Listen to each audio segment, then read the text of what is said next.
Mary had a little lamb. The fourth, we believe that all men are created equal. To the magnificent mosaic that is America. From radio beacon to radio beacon. I have a dream today.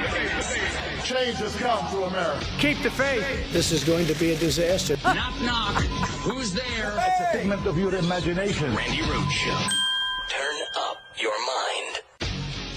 Just be cool. It's going to work out. Well, I thought that people were jumping a little bit out of line. They were getting yippie, you know? They were getting a little bit yippie, a little bit afraid. Nothing's over yet, but we have a tremendous amount of spirit from other countries, including China. China wants to make a deal. A deal's going to be made with China.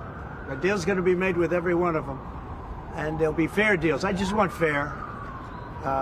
There will be fair deals for everybody. The big move wasn't what I did today. The big move was what I did on Liberation Day. You have to have flexibility. And the White House is telling China and the media they should have read The Art of the Deal. This was his strategy all along, and that, you know, you might even say that he goaded China into a bad position. They responded. They have shown themselves to the world to be the bad actors, and we are willing to cooperate with our allies and with our trading partners who did not retaliate. Many of you in the media clearly missed the art of the deal. You clearly failed to see what President Trump is doing here. You tried to say that the rest of the world would be moved closer to China when in fact we've seen the opposite effect. The entire world is calling the United States of America, not China. Trump even admitted that it wasn't the art of the deal or be cool. He said he was watching the bond market. Right. And that's what decided this. He had to cave. I think CNBC's Steve Leisman, he said he didn't just flinch, he ducked. There are trillions still lost. And our very own Charlie Gasparino has been on for the last couple of hours saying that he wished it weren't so, but that the truth is that the White House capitulated. They caved. They caved like spelunkers, everybody, like spelunkers. That's how deep the cave was. This is ridiculous, the art of the deal. This is ridiculous. So what are you saying? He set the world on fire so that he could run in and put the fire out and be the hero? Because the art of the deal is start with something completely absurd. Well, this is our lives, for God's sake. I mean, this is America trying to put food on the table, and the average price for eggs is still $6. This is not anything anybody voted for. Did anybody read the art of the deal and say, "Oh, that's what I want. I want something absurd being suggested to build my own version of leverage when I have none, and then I'm going to negotiate." And you know what? Here's the thing. This is what you have to understand and remember throughout all of this, because you're going to run into people that watch not the Jessica Tarlov portion of the Fox News broadcasts. No, but they're going to watch the Jesse Waters. They're going to watch the Greg. Why would you watch Greg Gutfeld if you weren't forced to? I've never understood that. Why would anybody watch that without being mandated or forced, or like in a Salvadoran prison with the only thing on the TV? Oh, that's right. They don't have TV. It's Salvadoran prison. And Donald Trump wants to send Americans there. Woohoo. It's a great day for democracy. But Charlie Gasparino, who is their economics dude, it is their guy. You know, they got a couple. They got Stuart Varney. They've got Maria Bartiromo, who's on Fox Business. Okay, what's his face that I used to be on with every Tuesday? He died. Lou Dobbs. He's dead. And so now Charlie Gasparino. And Charlie Gasparino's like, listen, I love my country. I want my president to do well, but I just can't tell you that this was the art of the deal. I want to tell you right now that Donald Trump outsmarted the world. Trust me. I'm an American. I support my president. But that's not really what happened here, from what I understand. And I know I'll get pushback, but here's what it is. First off, we should point out that one of the good things about this is that Scott Bessent is finally in the White House. Oh, God. He's finally leading this. I mean, up until a couple of days ago, it was Lutnick, it was Peter Navarro, the Commerce Secretary, the Trade Advisor, very much hawks. Now it's Scott Bessent, who believes in cutting deals as opposed to, just just putting these tariffs out there and let's be a mercantilistic economy. That's number one. But number two, let's recall what happened overnight. Okay. And from what I understand, and I'm getting this from people that are talking to the White House, What happened in the bond market overnight, the spike in yields on the 30-year and the 10-year bond, which showed that people were dumping our bonds. And who were those people dumping our bonds? Japan, the biggest holder of bonds, was selling bonds. That's what I'm getting from some very big money managers. Okay, what are bonds? Bonds are treasury bonds. Bonds are our debt. Our debt.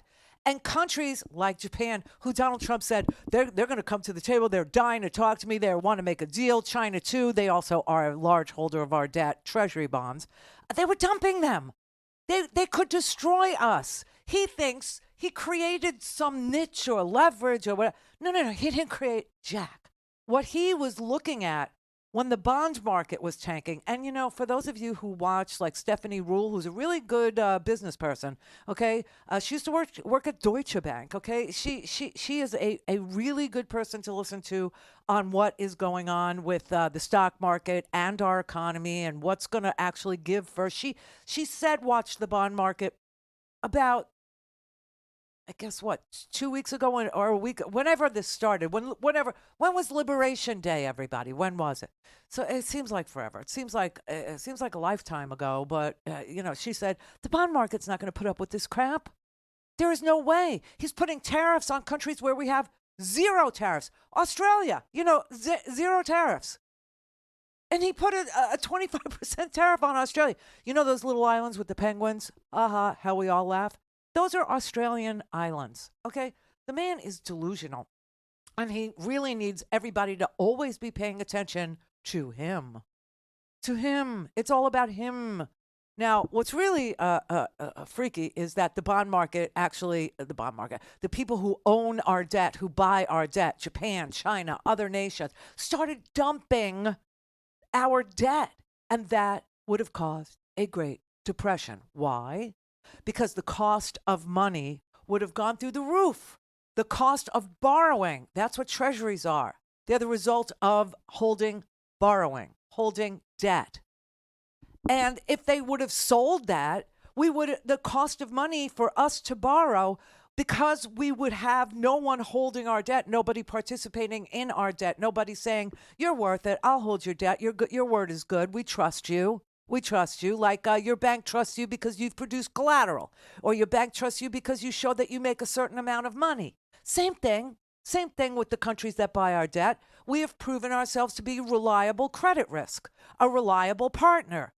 The trust that he destroyed in a week is legion.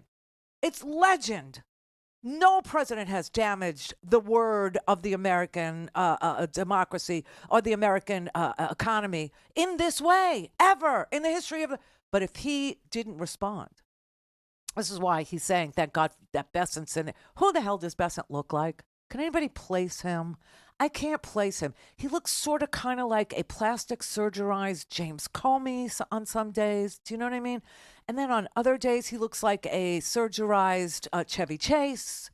So, you know, I can't really place it. Anyway, so he saw the debt being sold. He saw it, and he saw depression, Great Depression. Mr. President, you're in Great Depression territory. You will get impeached. They will run you out on a rail. The people don't like it. Did you see last weekend? There were millions of people. They don't like this. Anyway, that's what he was responding to. This is not the art of the deal. This is the art of the douche. Now, some people are saying it's the art of the steal. Some people are saying that this was market manipulation, that this was a classic pump and dump scheme, meaning he had put out at 9:30 in the morning on Truth Social that it was a great day to buy DJT.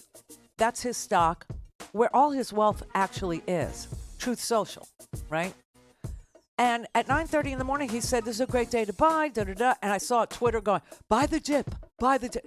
The only dip you want to buy now is like, guac, because it's going to become scarce.